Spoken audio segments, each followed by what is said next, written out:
Hello, everybody. How are we doing? We're talking Star Wars spoilers today on this lovely, lovely episode of Sunday Talks. Hello, everybody. Oh gosh, How are we one doing? second.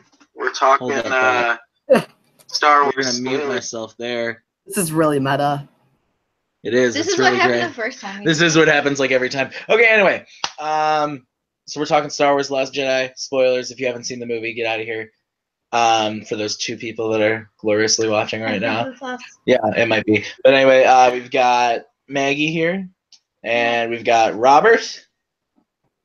And then, so let's talk about the movie. We're going to give our overall opinions on the movie first, then we'll dive deep into everything. I personally love the movie. I don't love it as much as The Force Awakens. I still like The Force Awakens a lot more. But I really, really enjoy the movie overall. I think it's a good, different Star Wars movie. It kind of changes the pace for Star Wars. There's quite a few parts of it that I don't like, but they don't outweigh the really great stuff, in my opinion. So overall, I really liked it. I gave it a 4.5 out of 5 stars, which might be a little bit high, but with repeat viewings, because I've seen it 4 times now, it definitely, I think that score fits for me, and that's how I feel about overall about it. How about What you? he said. What I said. Any got anything to add to that? There aren't any parts I didn't really like. Oh, okay. Well, there you go. That's good. Robert, how do you feel about the movie? I've only seen it the once, but I plan on seeing it again. But from the one viewing I did have, I liked the movie a lot. Didn't love it. I love Force Awakens. I think Force Awakens is like wonderful, but I don't think Last Jedi quite lives up to Force Awakens. So liked it, didn't love it. I gave it a 4 out of 5. All right. Good, not great. Yeah, good, not great. Not bad. 4 out of 5 stars. So yeah, let's go like kind of arc by arc here. There's like 3 main arcs going on while the movie's happening. We've got our Finn and Rose stuff. We've got our Poe and Leia and them on the Radis, and then we've got Rey and Luke kind of also going along with Kylo Ren, Ben Solo, and Snoke. So let's start off with probably, I think in most people that I've talked to's opinion, let's start with Finn and Rose. Towards the beginning of the movie, Finn wakes up from his, like sleep thing where he's getting healed or whatever, and he runs into Rose, and they have to go on this little adventure to, I already forget what it's called, Canto something. Canabite. Yeah. And it's like Potawatomi Bingo Casino. So here's the thing. It doesn't feel like a Star Wars movie, in my opinion. He's wrong. It's fine. I think the whole sequence with them on Canto Bight, it feels. I couldn't I couldn't figure out words I was looking for, but then I watched. I think it was Christian Harloff from Schmoes Know said that it felt like a Harry Potter movie with them like running on the animals and stuff, and like it didn't feel like a Star Wars movie to me. I didn't hate it; it just wasn't my favorite part of the movie. I feel like they do random stuff in every single Star Wars movie, so that was the random thing that they did. And that to me felt like it belonged because they always do that. And Benicio del Toro's character was just kind of, like he was just kind of there. Like I get why he was there, but there was no real purpose. It just felt like a giant detour that slowed the movie down. Yeah, I guess. How do you feel about it, Robert? I actually really liked Benicio del Toro's character, about how he was, kind of this dishonest thief, and I loved the speech he gave to Finn about like the profiteers off of war and things like that. Yeah, I like that too. I really like that part, but as far as like the casino sequence, all the way through the riding and freeing the weird horse beast things, that whole part I thought could have been trimmed up a lot and just tightened up. It was a little bit uncontained, and like it was definitely my least favorite part of the movie. I wouldn't say that I'm like, oh, I hate it, this is a terrible movie because of this sequence, but I definitely think that was the weakest part of the movie. Yeah, I didn't think it was bad. I just it didn't feel like it fit with everything else going on, because the stuff that's happening at the same time is Rey and Kylo having their like force connection. They're talking back and forth, and I was really interested in that. And I was really interested in Poe having these like moral dilemmas of like, okay, I have mutiny, and like I need to know like what's going on so I can help, because that's how he feels. And he's kind of relying on Finn and Rose. And the other thing is too, for a whole section of a movie that I didn't really enjoy, I really like Rose as a character. I think she's really cool, and I want to see more of Rose in episode 9. I just think that the situation that they landed in didn't really work. Yeah, I agree with that. Also, like, I mean, at the casino, you know, Maz told them to go find this one hacker, and he's the only guy who can do it, and he's the one. And then they find Benicio del Toro, and they're like, yeah, he'll do. He is the one. No, he's not. No, he's not. No, the guy at the casino. With the guy at the casino with the. That's who they were Are looking you for. sure? Yes. 100%. Yes. He's just another because remember Finn was like or when Poe and Finn were calling on the ship, he's like, we found a hacker. Like, he was not the one. He's just some hacker who managed to do the job. Why would Maz, who also like was a really like important figure and like somebody who's obviously on the lighter side of things, send that to DJ, who's just some like thief? Like, no, he was not the one. I was a thief. So yes, but different. It's different. So like he was not the one they were looking for. Yeah, so I thought that said the 4 times I've seen the film. He was not the hacker they were looking for in this scenario. And again, all that being said, I think like literally it's just when they're on Canto Bight, because once they get onto Snoke's ship, everything that goes on with Finn and Rose, I love with Phasma, and even when they're like breaking in to the thing, and you know DJ gives the necklace back to Rose, like I thought that was a sweet moment, and I liked how DJ had the whole like the speech you were talking about, where he's like, I'm gonna learn you something big, Finn. He's like, it's all a game. He's like, or a machine, yeah. He's like, you blow them up today, they're gonna blow you up tomorrow. It's all just like, it doesn't. So he doesn't care. Like, he's like, who's good, who's bad. It doesn't matter, because I'm just trying to profit off of it. Exactly. That was a cool angle. I just wish. I think that maybe if we would have gotten a little more from him, or it would have been in a different scenario, it might have worked. I think the scenario was the biggest problem with that one. I think Benicio del Toro's, while I really liked the character and like his message about how, I'm worried about myself at all times, I thought it was a little overshadowed by just the altruism and ultra hero mode that Finn and Rose were in. So if they had been in a different situation, or if there had been a little bit less of Finn and Rose and a little bit more of DJ, I would have liked that a little bit more. Yeah, and there's BB-8 has some shining moments with Finn and Rose. For sure. Because I loved it when he shoots all the coins out and then blows out the little gun. Like, that's super cool. And then his BB-8's big heroic moment in the ATST, and he's shooting down all the stormtroopers. Like, I thought that was awesome. I thought that was hilarious. I've heard some people complain like it's a little out there. I thought it was hilarious. I liked it. Well, and part of it too is the reaction that Finn and Rose have. They just look at each other and they're like, no, okay. Yeah, okay. But I thought BB-8 was great. And then I know there's gonna be people that complain that Phasma had literally nothing to do in this movie again. But and she didn't. It's the truth. I enjoyed the fight between Finn and Phasma. I thought it was cool. I don't really know why they decided to just show Phasma's face all of a sudden at the end. Like, I think it's symbolic, because she keeps making fun of him for being like a cog in the system, but like she's a person underneath too. I think that's what it's about. Under her chrome dome. Correct. Yeah. Yeah. As far as Phasma, like, I definitely enjoyed seeing her do a little bit more as far as actual fighting.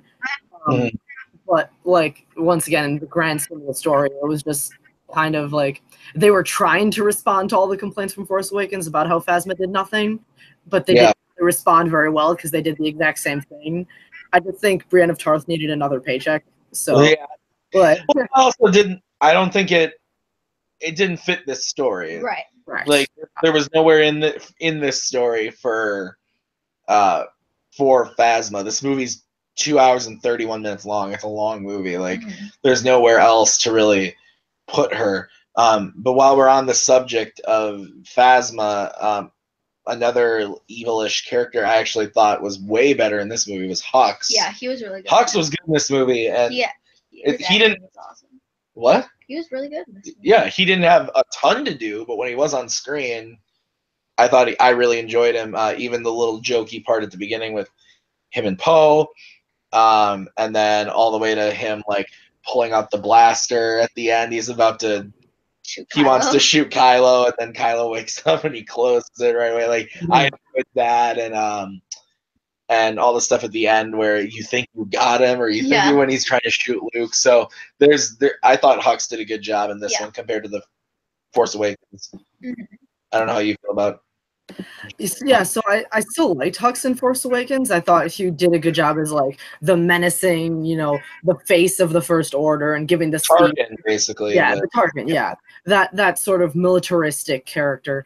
But I definitely agree with you as far as the things that he was given to do in this one. I definitely liked seeing more of the character, and he was super suspicious of Kylo when he was knocked out, when he was about to shoot him, and all that kind of stuff. Like, I definitely liked. Weird. I like the relationship. Yeah. I like it towards the beginning when they're in Snoke's and they like throne room. Hux looks at it. It's like they're brothers, and they're competing for Snoke's attention. Yeah, they're competing. Yeah, that's absolutely true. So, yeah, that's kind of, and then towards the end, Finn and Rey have a sweet moment where they finally see each other. They haven't seen each other the whole movie, and they have a nice hug, and that's all cute and nice. So, good for them, I guess.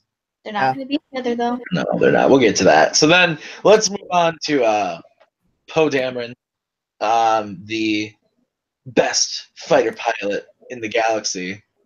What did you think about the whole opening sequence, that space battle with Poe and the Dreadnought and everything? What do you think about that? Yeah, so I definitely liked just seeing more of Poe.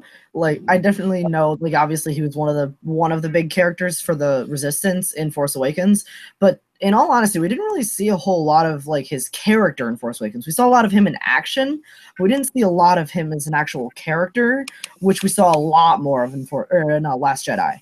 So that's definitely what I liked about the characters, seeing more of him.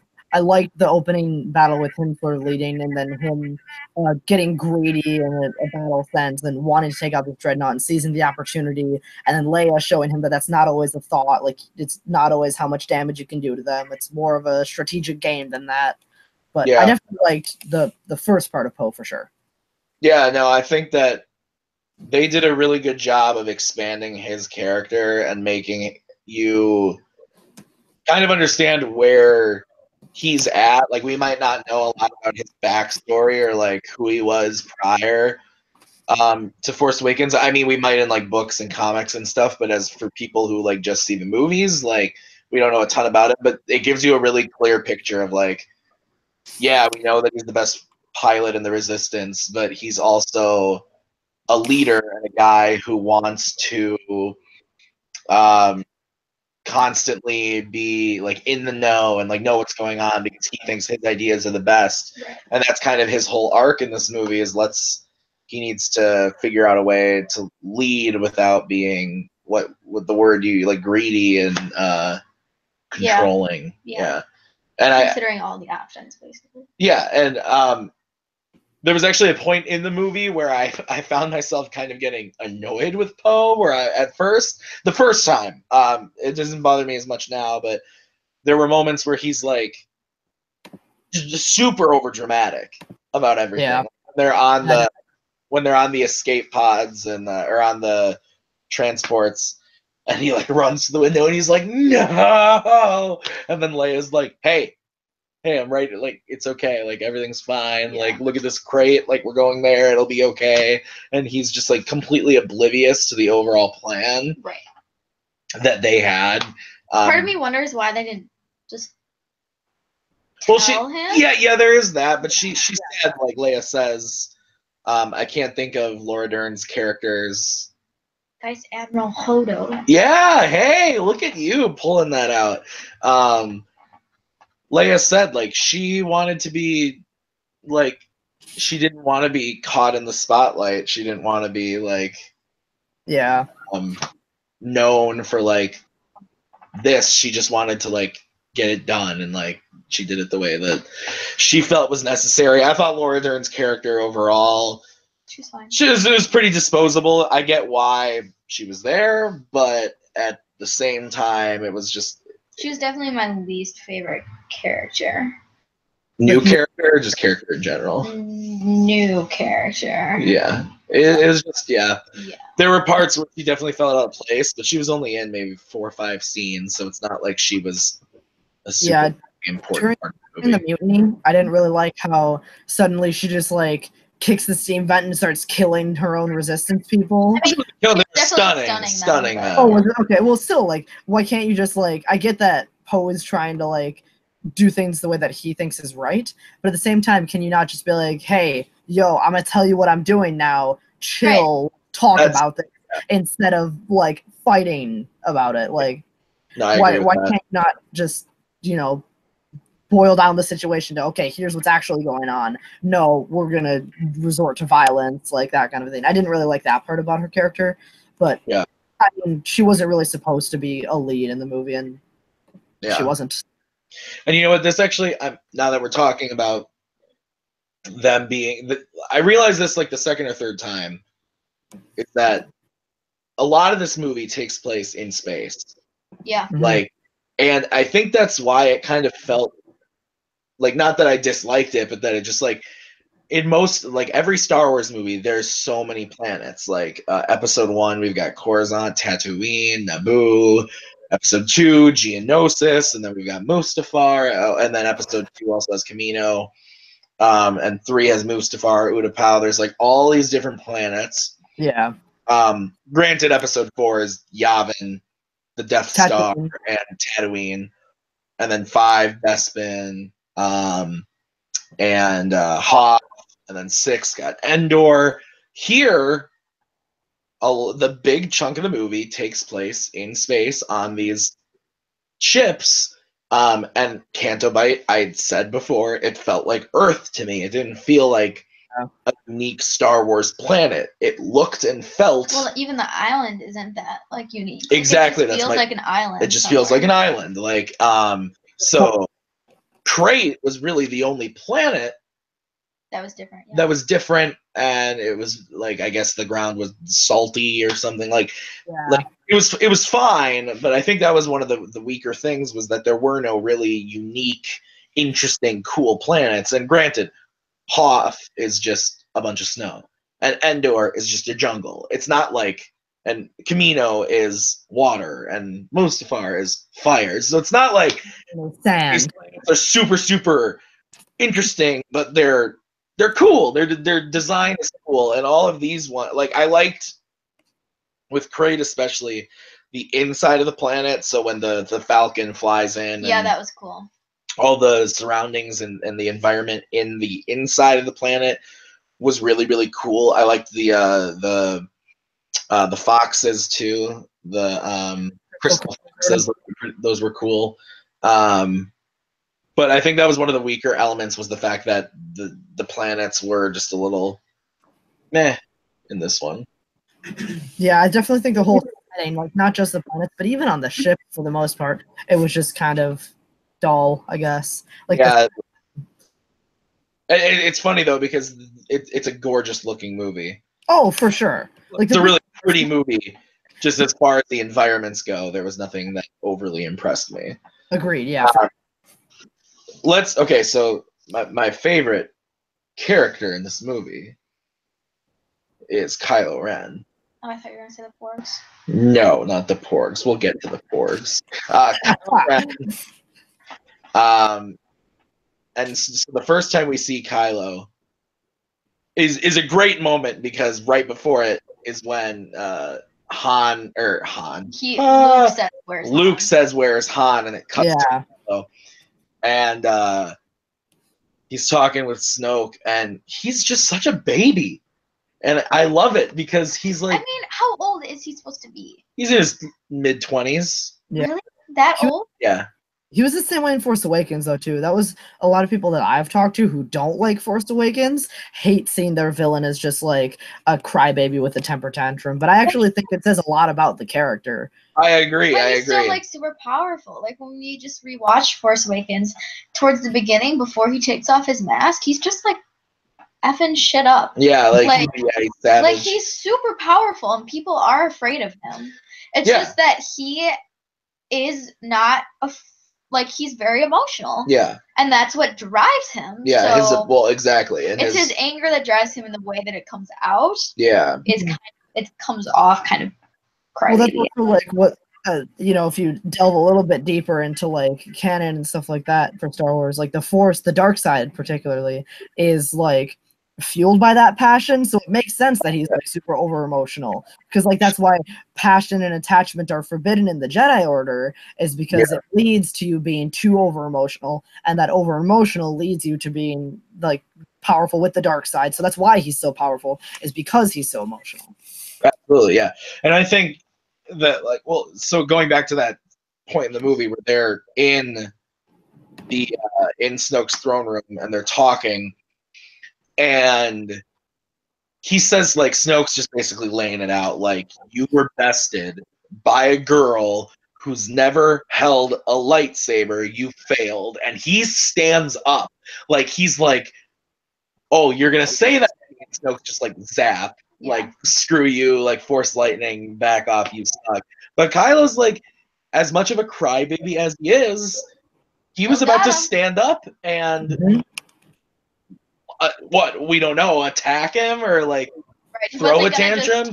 Yeah, he's not just gonna take crap, and I think that's why later on in the movie when some things occur that like spoilers. I know we'll get there though. So I'm saying like when he does kill Snoke, it's super satisfying. At least in my opinion, I was super satisfied by it because like he realizes like I don't have to take this shit from you. Yeah, definitely. I am as powerful, if not more than you, if I wanted to be. And without Snoke there, he can do whatever the hell he wants. Right. And not be checked by somebody like Snoke. Like, if Snoke were still around, every decision that Kylo makes is constantly being checked. Mm-hmm. And he doesn't have that anymore, which makes him even more of a dangerous villain. For sure. And then, while this is all going on, we've got Rey on the island. And they chat. With Luke. Yeah, they're chatting. Kylo and Rey chat. Well, Kylo and Rey do chat, but first, Rey finds Luke. And Luke, she gives him the lightsaber. And he throws it away. He doesn't give a shit. How'd you feel about that? I laughed out loud. I was say Tim laughed out loud too. Out loud. The first time the only time I saw it. But like she hands it to him, he takes it, he holds it for about a second, and just tosses it over his shoulder and keeps walking. Oh. I laughed. I was just like, I think it's kind of funny because like right after that, he changes out of his Jedi robes. Mm-hmm. So like what he knew she was coming, or like saw her ship land and went and changed into his Jedi robes to receive her, and then I don't think that. But like literally though, like he just changed right away. Like why? And the only other time he wears his Jedi robes in the entire thing is when he goes to burn down the Force tree, and then when he's at the end. Yeah, at the end. Yeah. So like literally, he put on his Jedi robes just to be like, please fuck off. Oh no! I think it was. I mean. Maybe it's a plot hole. I don't know. I didn't really think about that, to be honest. Yeah, I didn't either when I saw it. The costume design didn't bother me in the movie. Yeah, that's funny though. That is funny, and I like the fact that Luke is a curmudgeon. He's old man, cranky, and I like that because Yoda was a cranky little bastard too when Luke showed up. In the prequels, Yoda was very like a very wise teacher that everybody went to, that Anakin went to ask questions and to learn. Same with Qui-Gon and Obi-Wan, they all went to him. And after spending 15, 20 years alone on Dagobah, he's a little bit of a little kind of crazy old coot. Yeah. And he He's a- hits people. He's not the wise old dude that he was. He worries about seagulls. Yeah. Nice. So I like that Luke is a curmudgeon and that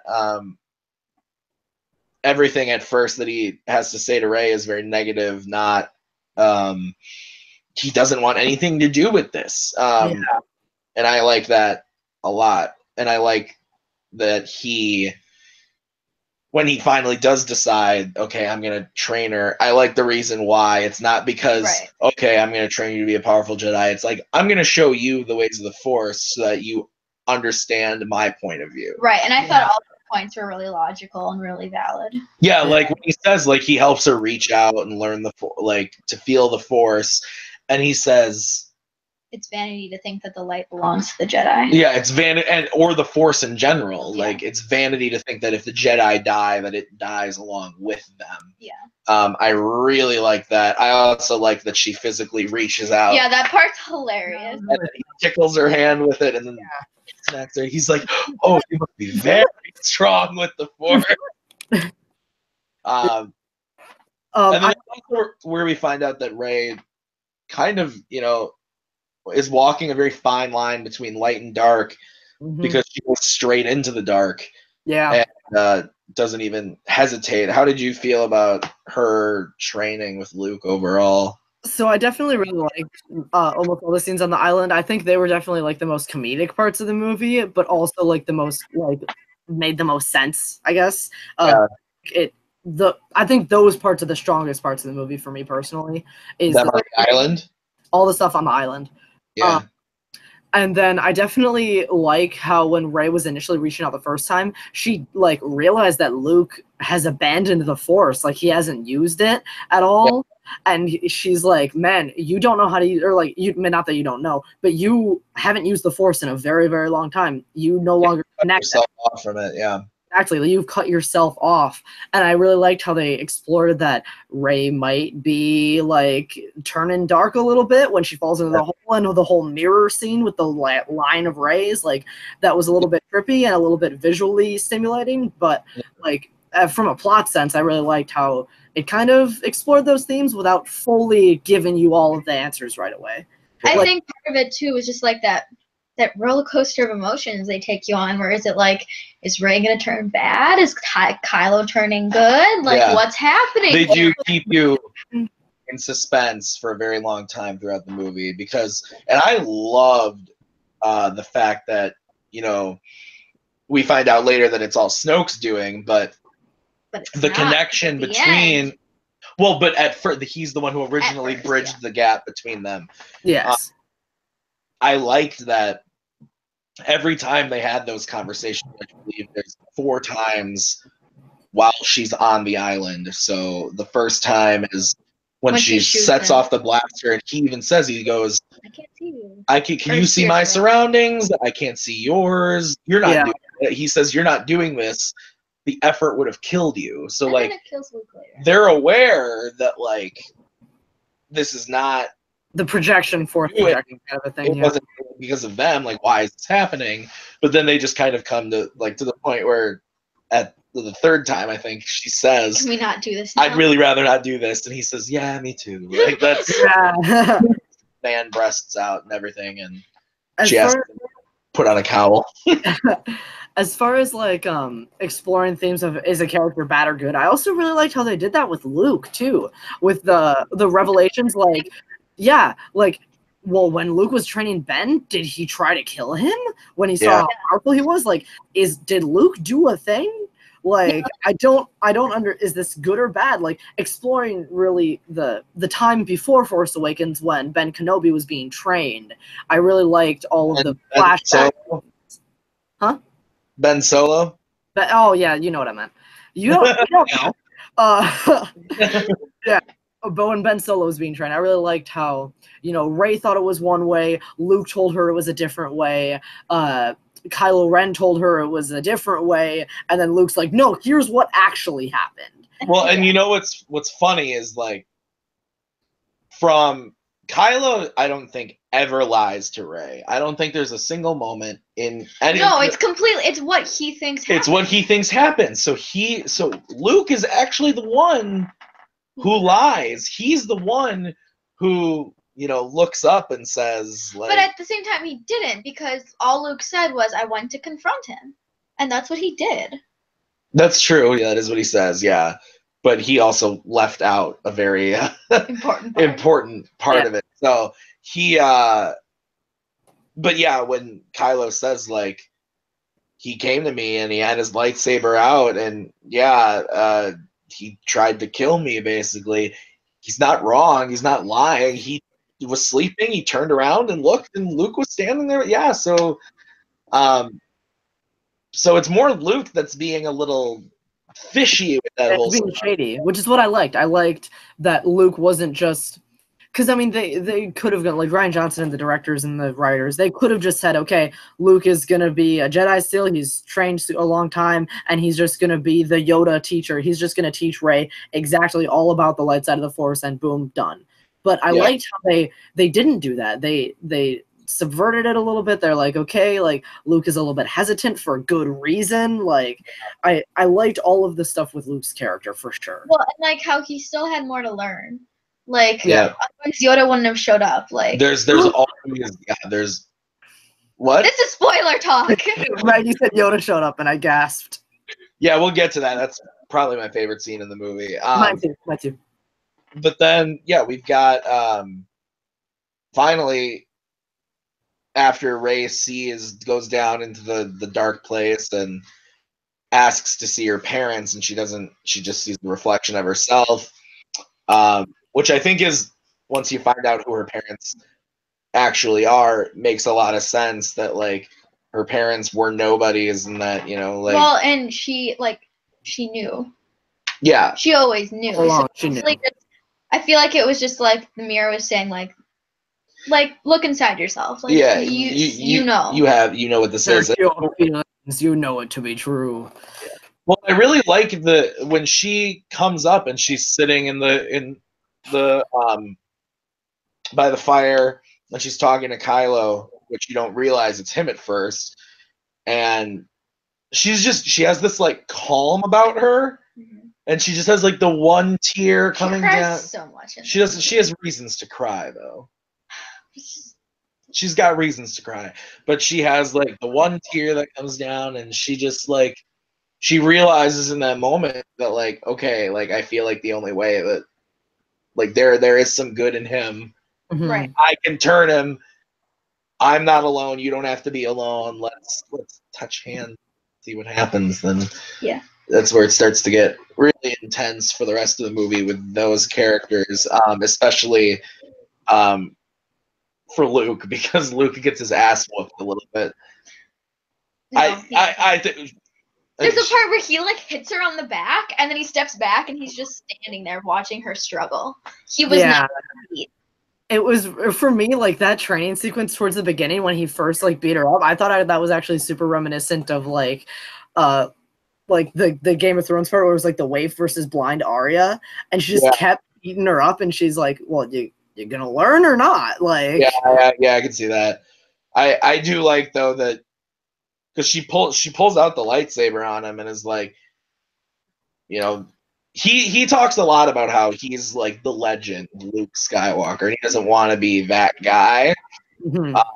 And she doesn't give a shit whether he's a legend or not. She just thinks he can help. And so when, like, she whips out the lightsaber on him, it's just, she doesn't care. She's just trying to get to the truth of everything. Well, then she offers it to him. She's like, absolutely. With me. And he doesn't want to at first, which is when he goes to my favorite scene in the movie, which is he goes to burn down the Force tree that was holding the Jedi text, the ancient Jedi texts Robert's got a friend in. It's my roommate, but yeah. Oh, hey, look at that. And so We're watching the he. Packer game. Oh, well, that's nice. Over. It's They over lost. now. So anyway, and he. Yeah, he goes, and then we see the little green ears? ears, and I freaked out.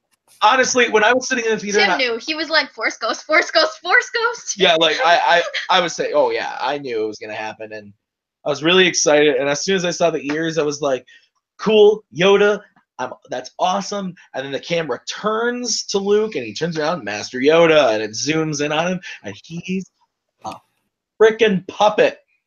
He's a puppet, and it's amazing. And he's not a CGI Tim stupid. cried. He's a puppet, and it's amazing.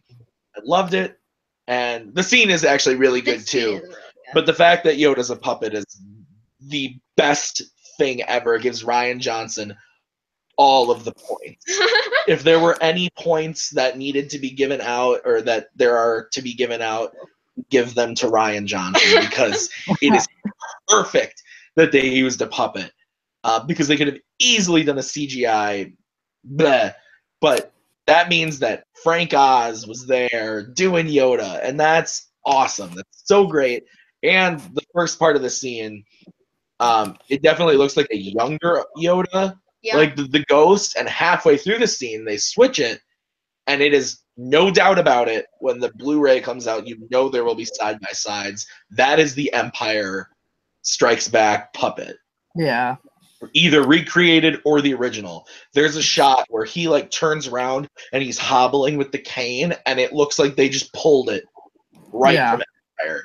It was so great, absolutely. And you can also tell because his hair changes from like nothing, like you can't even tell, to the very white gray hair. But everything he has to say Very is wise. He's so And friggin' hilarious. wise. Yeah, Read them, did you? yeah, he's like, oh, read them, have you? Page turners? They were not. Like, it's so good.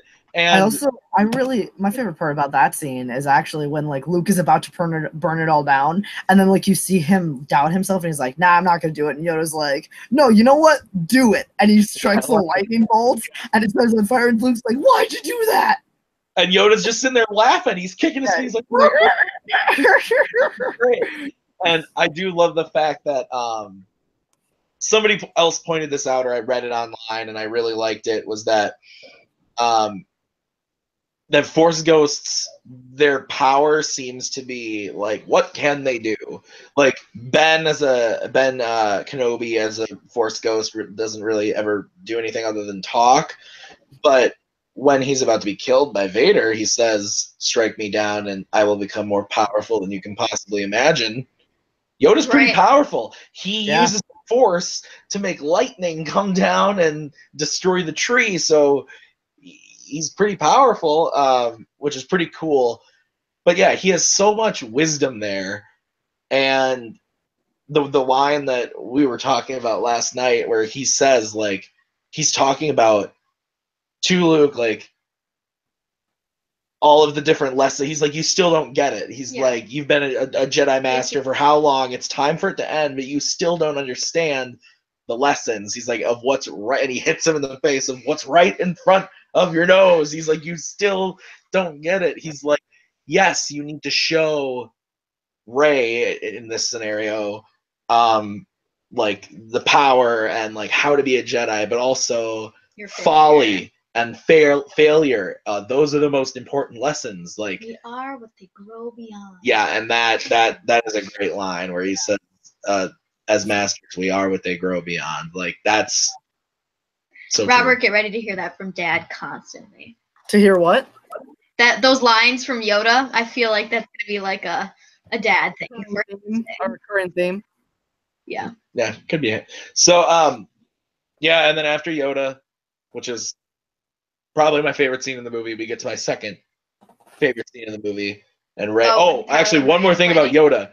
He says that after Luke cries about the tree being blown up and the texts and everything, he doesn't say the books, but Yoda says there was nothing in that tree I pointed that out. Yes, you did, and I love it. And he says that there's nothing in that tree that the girl Rey did not already possess. Because she took the books. She has the books. I don't know if you noticed that. me like the second time. I noticed right away. But when The at the Falcon. end when Finn goes to get a blanket for Rose on the Falcon, you see all the books sitting in there, which is absolutely awesome. So, but anyway, we get onto Snoke's ship, and Rey and Kylo go up to.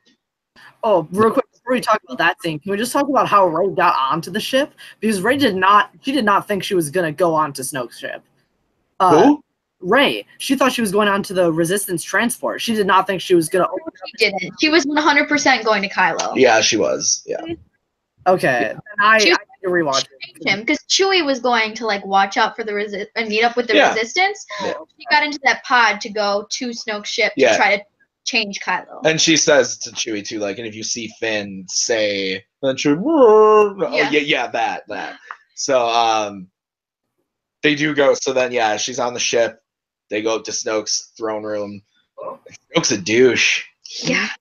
He's like full of himself. Yeah, he's very full of himself. Andy Serkis did a really good job though. I thought the CGI was a lot better for Snoke this time around than it was. I didn't think it was bad in Force Awakens though. He was just a hologram, like projection.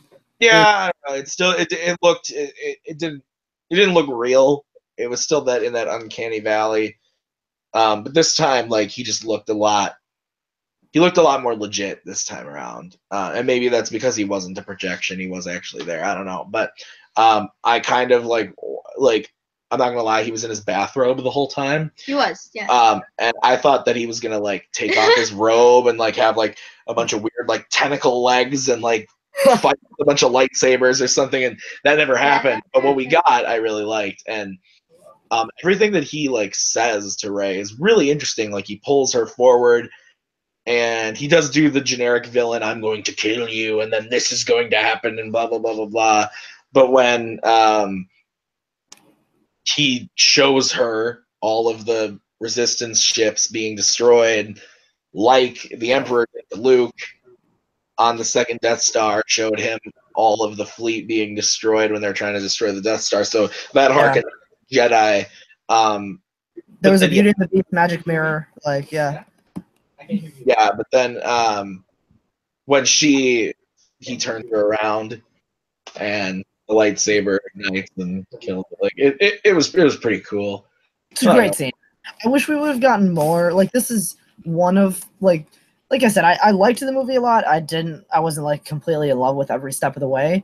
One of my bigger-ish complaints is like, I wish we would have known more about Snoke. Like, I get he's just like some evil overlord emperor guy, and like I'm fine with that. But after like we just saw a little bit in Force Awakens, and like the internet went crazy. They're like, oh, he could be so many people. And even if he wasn't like somebody from the past that we've seen before, I wish we would have at least addressed that point and said, no, he is just an old. The point was just left unaddressed. Powerful. It's like he's so powerful, and I need to know like. I feel like we might find out though. Like I feel like because now he's dead. It doesn't matter anymore. Because now Kylo is the it matters how Kylo. It matters how Kylo became who he is. Because I feel like that might be something that we find out, like how he ended up being turned to the dark side so quickly, and how it got so strong in him. And I feel like that has to do. It's 100% having to do with Snoke.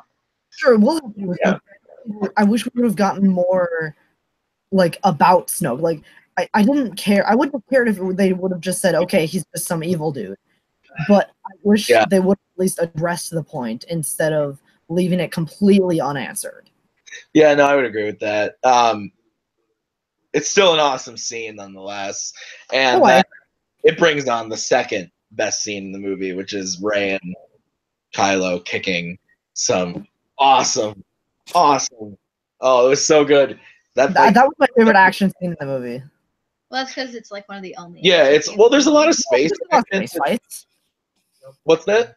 I just said there's a lot of space fights. Yeah, that's what I was saying too. There's a lot of space fights, but there's no like lightsaber on lightsaber fights in this movie, so this is like the closest thing, and it's just cool seeing Kylo go full unmatched lightsaber attacking fight scene, because in Force Awakens when he fights Finn and Rey, he's injured, so he's a little weaker than normal. He still kicks Finn's ass, but like obviously he struggles with Rey. Yeah.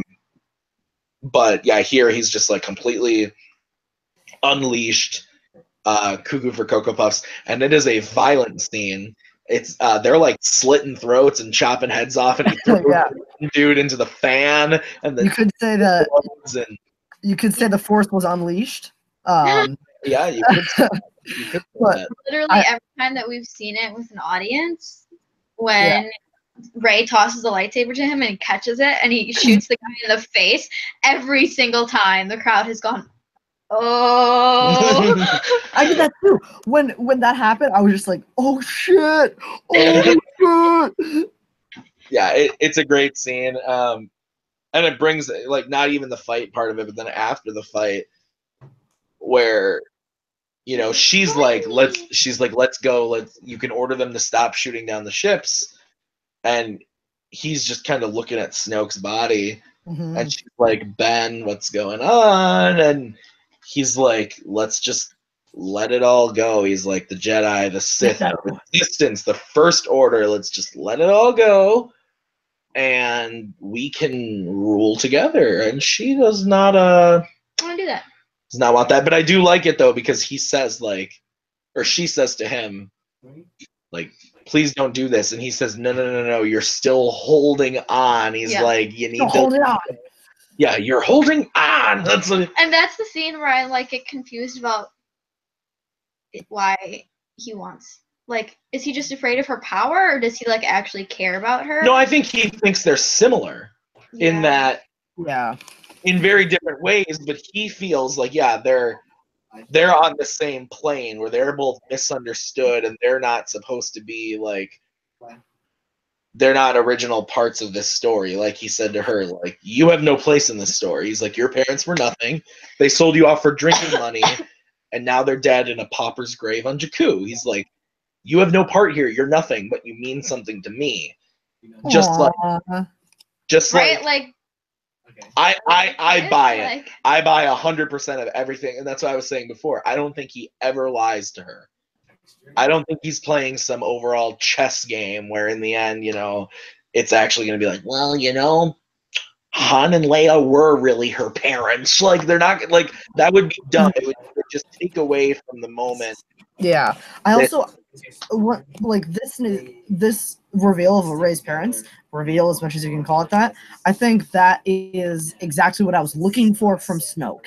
Even if it would have just been a toss-away thing where it's like, oh yeah, he's just some evil dude who's really good with the Force who came to power. If you would have just said that in some way, like, at least they address Rey's parents. They're like, oh, they're nobodies. You're nobody. You mean something to me, but like, your parents are nobody important. If they would have done the same thing with Snoke, I would have had a lot less qualms about that. Yeah, I would agree with that. I would agree with that for sure. So then after all that happens, and the Vice Admiral splits the ship in half through hyperspace. Awesome. Oh yeah, that was an awesome in the theater when that, like, the opening night when that happened, and there was just like, it was just the black and then the white of the explosion. Everybody was like, oh. For us too, every time except for last night, people didn't freak out during that scene, but every other time, and it helps because like there's a real buildup, because there's the buildup between Kylo and Rey, and there's a buildup with I think Finn. With Finn, and Rose and Poe. And then there's like all of a sudden then it's just silent, and it's awesome. Yeah, it's a really great scene. It's a really great scene. Anyway, then they go to Crate. Giant battle. What are you looking at? Yeah, that. Let's talk Star Wars. That's cute, Robert. When did you do that? 2 seconds ago. Yeah, mute us. I can hear it. What? I can hear us on the video. I am muted. Yeah. You can hear yourself talking? Yeah. Through the delay from the YouTube video. Mine's definitely muted. 100%. Oh, there you go. Maybe now. Anyway. Yeah, maybe. So then they go to Crate, and there's, the big moment with Luke coming back. Projecting himself. He comes back, and he has this whole interaction with Kylo. I love when he just shrugs it off his shoulder after he got so much fire. That was awesome. Yeah, and it's a really great scene, because it's like, not only does, like, Luke one up Kylo at every moment, but then at the same point, there's this whole speech where he's like, "If you strike me down in anger, I'll be with you always, just like your father." And the rebellion, not the resistance, the rebellion at this point is reborn. Mhm. Yeah, no, please. Oh yeah, the rebellion is the reborn. rebellion is reborn, not the resistance. The rebellion is reborn. The war is just beginning, and it's very specific. It's very specific because the rebellion, and it points to Poe, and the war points to Finn, and I am not the Last Jedi, and it points to Rey. So it's a really that moment's awesome. It's a really great moment, and then Luke goes bye-bye and flies off into the. Yeah, See you around, kid. He'll be back. I think he'll definitely be back as a Force ghost. Yeah, I really liked how they just when they did like reveal that it was a Force projection, instead of like actually Luke there. I really liked how it shot back to the island and Luke is sitting there and he's just struggling so hard because I thought that was a good, just sort of subtle reference that he's been out of the Force for so long, as they said earlier, and now like it's a perfect show don't tell moment. Like, tell me that he's been out of the Force so long. Show me it with his struggling to project himself planets away, like you did here. Yeah. Well, and then I think that's why it was the perfect moment for him to die, more or less. Was like he did what he needed to do. He got rid of or not got rid of, but he saved he saved the resistance or the rebellion in that moment, which is what they wanted him to do. He was they talk a lot about the sparks, like the Vice Admiral says it, Poe says it. Yeah, it's in the crawl. It's in the crawl. So like he is the spark. Well, and then if you think about it, at the end when those kids are talking, the story that kid is telling is the story that we just saw. Yeah. With Luke standing in front of those AT-ATs and fighting Kylo. Like that's like, so then that's exactly what they wanted. Yeah, because 10 minutes ago, a bunch of people got their distress call and nobody came to help because they were like, well, the resistance is done, and now it's sparked again. And episode 9 will be interesting. Let's talk quick predictions of what we think, because I think the main thing of the story is definitely going to be Rey versus Kylo. 100%. And that Finn and Poe are going to be the leaders. Poe taking over General Leia, who I'm assuming is just dead. In the crawl. They're going to say, the Resistance has suffered a big blow with the death of General Leia or something like that. Or even if it's not, crawl, they'll probably maybe somebody towards the beginning of the movie, like a rebel, will just say, "Oh, it's been really hard trying with we've not had strong leadership since General Leia died," and just a line like that instead of something big in the crawl. But I definitely I was actually extremely surprised she didn't die in this movie. Well, we knew she wasn't gonna die. They told us that. Well, we didn't know that she wasn't going to die. We just knew. They just said that she was going to be in episode 9. That they planned on her being in episode 9, so you could kind of figure it from that. But speaking of Leia, I actually I didn't mean to interrupt from the episode 9 criticism or predictions, but one more thing about Last Jedi, Leia, I didn't really like how they used her in this movie, to be honest. I did like it as sort of a grounding force for Poe, who's just super high energy and I want to help with everything and be the leader. But as far as towards the beginning, when they did give us the death fake out where she was dead and then she pointed her finger and flew away. It's a weird scene. I don't like it. I don't mind her being force sensitive, and I don't mind them revealing that to us. In a scene, it's very powerful in the Force, yeah, for sure.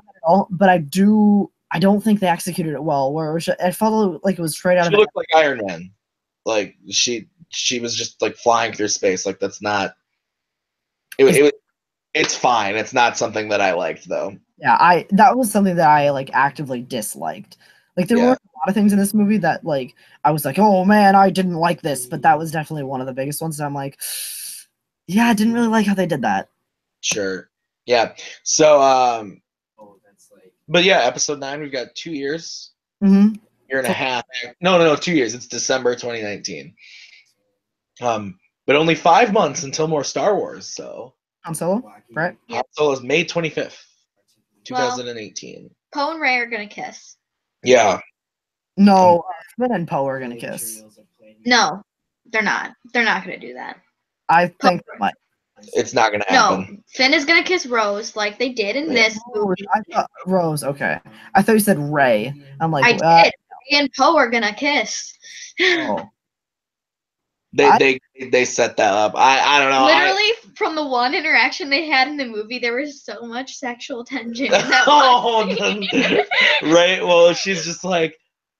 Well, and he says, "I know." It's like a callback to like, cause she's like, "Hi, I'm Ray," and he's like, "I know." Like, I love you. I know. They're gonna kiss. Anyway, before we go, can we try to rank the Star Wars movies? No. Yes. Yeah. I've got my ranking. Okay, we can each share a ranking, but we need to not like freak out about it and do like a top 10 thing right now. So here's what we'll do. I will give my ranking of the Star Wars movies. Then Robert and then Maggie can go. Okay. And there will be no hardcore judging. No. Only A just little bit of judging. A little bit of judging. bit of judging.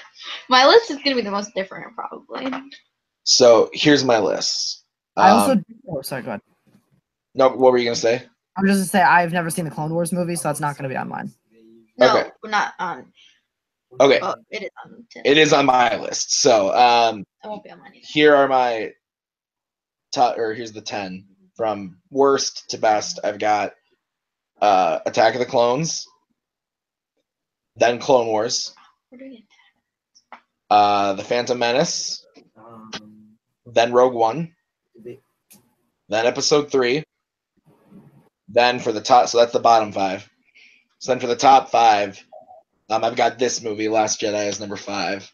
There's a lot I really, really like about it. The other movie's just better. But I like every single original trilogy movie better. And Force Awakens. So I've got that at this at number 5, then Return of the Jedi, then Force Awakens, then the original, and then Empire.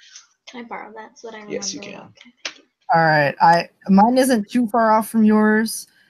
Here and there's some small differences, but I don't have Clone Wars movie. At number 9, I also have Attack of the Clones at the lowest. Yep. Then Phantom Menace, then Rogue One, then Revenge of the Sith. Exactly.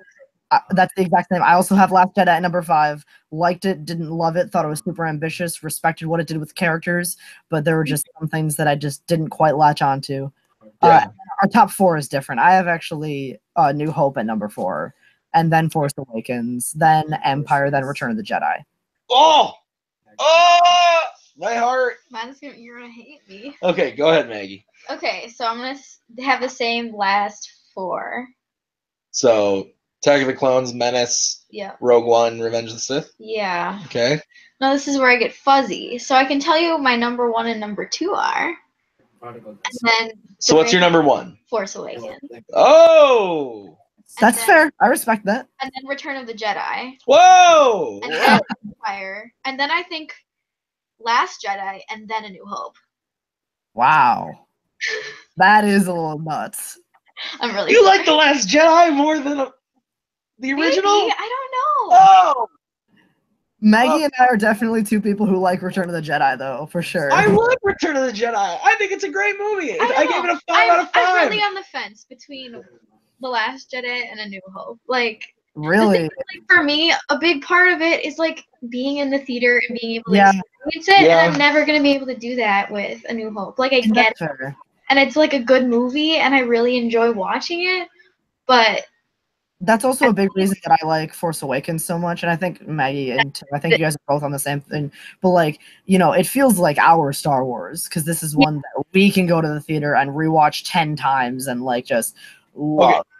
And give me an honest answer because I feel like this is something that you would like try to lie a little bit about just to see. What? Oh, I've liked Star Wars for a long time, but honestly, when was the first time you saw Star Wars like that you can actually remember Yep. like watching it? The The first time, yeah, like the original trilogy, our Uncle Scott showed them to us. How old were you? I was in Uh-huh. 7th grade. Yeah, I was in 5th grade. Okay, so that is a big difference because how old were you? Definitely. Like 10? Yeah, I was probably 9 or 10. Yeah. I've seen the original trilogy since I was 3. Like it was just always on in my house, and I saw all of the prequels. Yeah, we were definitely late in that. I Yeah. saw We didn't see anything until because we watched it 1, 2, 3, 4, 5, 6. Yes. Yeah. and I saw all the prequels in the theater. So I had seen, even though I was 4 or 5 or 4 when Phantom Menace came out, I had seen all the originals many times. Those were Like movies. we knew what was gonna happen in the original before we watched them. Yeah. Like, Yeah. just because, Well, yeah, I don't remember sitting down and I don't remember like learning that Darth Vader was Luke's father. Like I don't remember that. That's always been with me. But I remember when I figured that out. I also remember when I figured that out. Yeah. When I saw Toy Story 2. yeah, That's somebody explained to me where it was from. Yeah, that's funny. Like, obviously, we didn't see prequels in the theaters or anything like that. So, and we were like late compared to some people. Yeah. But I don't think that diminishes like our. I don't think that really can undercut like how much we like the movies. Like just because we haven't. I'm not saying that. I'm saying that that's why Force Awakens is so high on her list. Yeah. Compared to the originals, and or why she might like The Last Jedi more than the original. Yeah. Compared to me, who has Empire and the original, and then Force Awakens, and then Return of the Jedi. Because even saying that, and again, like I love Return of the Jedi. I think Return of the Jedi has some of the most amazing Star Wars moments ever in any Star Wars movie. But it was really hard for me to say that I like Force Awakens more than Return of the Jedi because I've seen Return of the Jedi probably 100 times, if not more. I've seen it uncountable amount of times because it was just always on in my house, all 3 of them. I like, and for anybody who knows me, like obviously movies, like with all these Blu-rays back here, like movies are a big deal to me. And so growing up, it would literally be like, you know what? Actually, hold that thought. Oh, he has the VHS tapes of the original trilogy. I see. So they're like, they're really beat up. They're really beat up because probably every day, like we'd put these in back to back to back. We'd watch Star Wars, and like this thing's like beat up, and we'd watch it, and then we'd watch Empire, and we'd put them in back to back to back. And look, Return of the Jedi is probably the most beat up out of all of these, to be honest.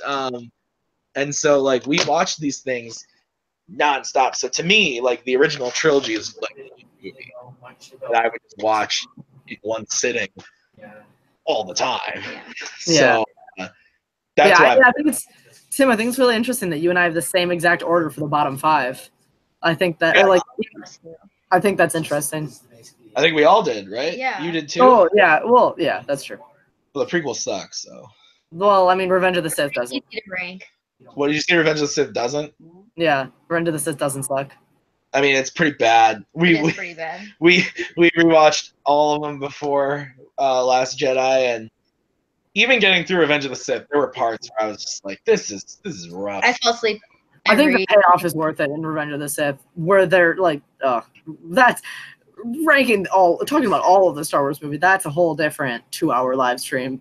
Yeah, sure, absolutely. So, anyway, this was fun talking a little bit of Star Wars until next May or when the Blu-ray comes out, and I watch it 18 more times. But we're seeing it one more time in the theater tonight to wrap up this beautiful Star Wars weekend.